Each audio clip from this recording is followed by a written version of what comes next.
Hello everyone. If you are a computer science student, follow these 5 tips to land your dream job. Step 1.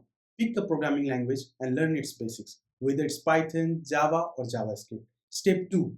After a few weeks, dive into data structures and algorithm. Solve at least 2 programming problems daily on platforms like LeetCode or HackerRank to stay consistent. Step 3.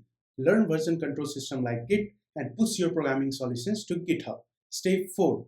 Once you are comfortable with coding, choose a development track, whether it's web development, mobile app development, or game development, and start building real life projects. For example, create a personal portfolio website or a to do list app. Push all your projects to GitHub. Step 5.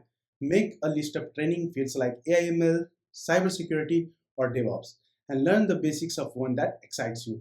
Follow these 5 steps, and you will be miles ahead in your career preparation. Remember, consistency and practice are key. If you like this video, then smash the like button, subscribe for more career tips, and I will see you in the next video.